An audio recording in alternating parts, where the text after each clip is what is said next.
How's it going, everyone? It's Ben Foggins, Media Corner, back again with a brand new video for today, and welcome back to another movie review, aka After I Saw. This time for this new episode for the series is going to be my review on the 2023 musical period drama, and this is based off the stage musical of the same name, which in turn is based off the 1982 novel of the same name as well.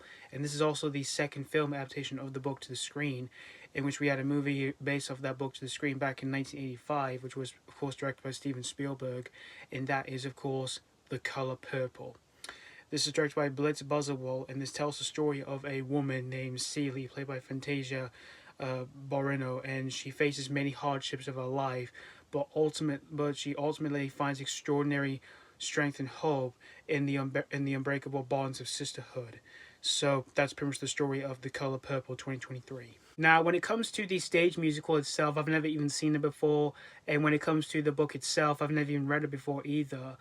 But when it comes to the 1985 film that was directed by Steven Spielberg, I overall think it is a really great film, but yet it is very emotional as well, and yet tough to watch as well due to its themes that the film does tackle on here and there. And ever since I saw that film, there are a few people out there who often don't really talk about that film when it comes to Steven Spielberg as a director, but again, I do think it is a really great film.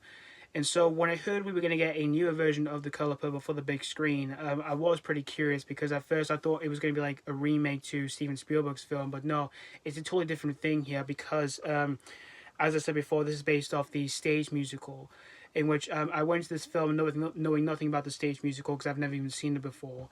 But this film came out around Christmas in the US, but we didn't get this until January of this year in the UK, in which I did see this on opening day when it came out in my area, and there wasn't that many people in the screen that I went to for this movie, unfortunately.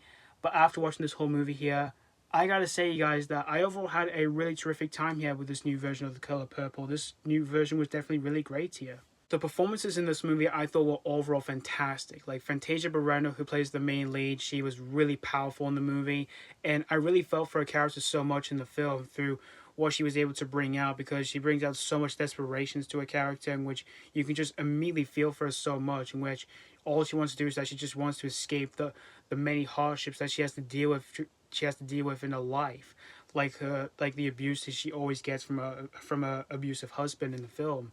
And the moments where we do see her singing in the film, when it comes to the musical numbers in the film, she really nailed those moments because she has such a wonderful singing voice in this movie. And Colman Domingo, I also thought was terrific as well for playing such a despicable character in this movie who you just really despise in the film. And you've got Danielle, who I thought was the biggest standout in terms of performances in this movie, because she was just incredible throughout the whole film for every scene that she's in the film here. And the material that she was able to bring out for this movie, for the scenes that she's in the film, she really nailed here, where she provides sadness and humor to the film, which I thought she nailed both those things in this film here for every scene that she's in throughout the whole film here. And as for everyone else, such as Corey Hawkins, he was great in the movie. Halle Bailey, she's just great in the film. And once again, her singing in the film, she's just really good for those moments, since she is a really talented, she has a talented singing voice, just like what she did in the live action remake of The Little Mermaid from last year.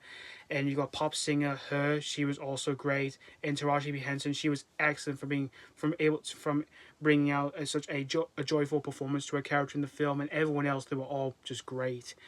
And I overall really like the direction by Blitz Bazawule. He did a really great job directing this film when it comes to the costumes, the set pieces, and the musical numbers, which all those moments were generally very well directed.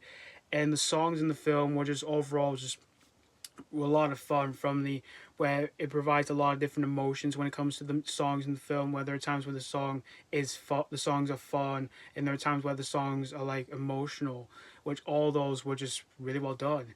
And as for the story for the film, I found it to be really uplifting and yet emotional, just like the original 1985 film, through the themes that the film does tackle on here and there, which all that was really well done. However, the film is 2 hours and 21 minutes. It's just that there were a few scenes in the film where it kind of has a bit of downtime in the film, and those moments do tend to provide some tear-jerking moments. I kind of felt those scenes were a bit slow, but the film does manage to pick itself up once in a while, and that's the only gripe I do have with this movie here. But all in all, this new version of The Color Purple I generally thought was terrific. And if you're overall a huge fan of the stage musical, or you're a fan of the book, or you're a fan of the 1985 Steven Spielberg film, chances are I can definitely say you'll definitely really enjoy this one here. So that's pretty much all I'd say about The Color Purple 2023. I'm going to give The Color Purple 2023 4.5 out of 5. All in all, like I said, this movie was definitely terrific. Yeah, and this is definitely another great musical to come out for this decade. And it is pretty sad this film didn't really do well at the box office, unfortunately. But still, though, this movie was just still really great here. So yeah, thank you guys so much for watching for my AK After I Saw review on The Color Purple 2023. Let me know what you think of this new version, if you have seen this already, or if just recently checked this out. Did you really adore this one, or was this not your cup of tea? As always, thank you guys so much for watching, and this has been Hawkins Media Corner signing off.